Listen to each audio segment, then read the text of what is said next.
법무부가 오늘 오후 법무부나 대검, 서울중앙지검 등 선호도가 높은 임지만 이어달리기를 하는 이른바 귀족 검사를 없애겠다는 내용을 골자로 하는 새로운 검사 인사규정을 발표했습니다.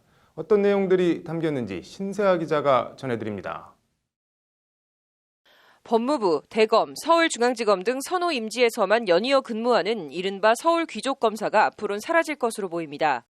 법무부는 오늘 오후 서울 고검에서 기자회견을 열고 이 같은 내용을 골자로 하는 검사 인사제도 혁신 방안을 발표했습니다.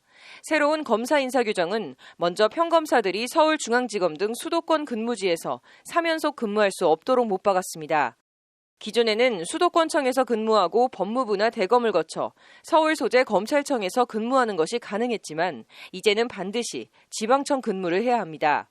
그동안 법무부와 대검은 인사 원칙상 경양 교류의 예외로 취급했는데 앞으로는 법무부와 대검도 이른바 재경천 근무로 간주하겠다는 구상입니다.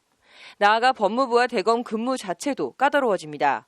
검찰 내 승진 코스 중 하나로 여겨졌던 법무부나 대검 근무는 업무 특성상 일선 검찰 업무에 대한 충분한 경험과 이해가 필요한 점을 감안해 경력 9년 차부터 진입을 허용하기로 했습니다. 더불어 평검사의 법무부, 대검 근무나 외부기관 파견은 업무 연속성 등 부득이한 사유가 없는 한 원칙적으로 1회로 제한됩니다.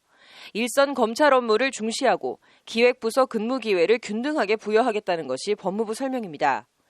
이와 함께 부장검사 보임 전 형사부 근무 경력 최저 연수를 상향해 형사부와 공판부, 조사부에서 5분의 2 이상 근무한 경우에만 부장에 보임토록 했습니다. 나아가 지방청에서 보직부장으로 근무한 경험이 있는 검사에 한하여 서울중앙지검 보직부장 보임이 가능토록 요건을 강화했습니다.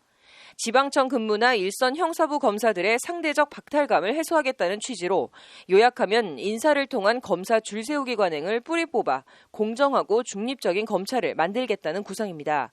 아울러 일과 가정을 함께 병행할 수 있는 제도도 강화됩니다.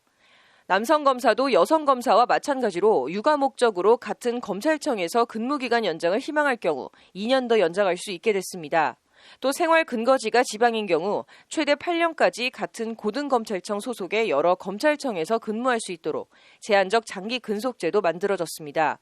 더불어 일반 검사의 인사 시기를 매년 2월 첫째 주 월요일 부임하도록 명문화하고 희망지 기재를 기존 4지망에서 7지망까지 확대하는 등 인사 대상자들을 고려하는 방안도 도입됩니다.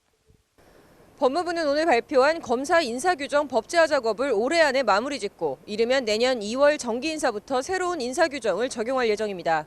법률방송 신세아입니다.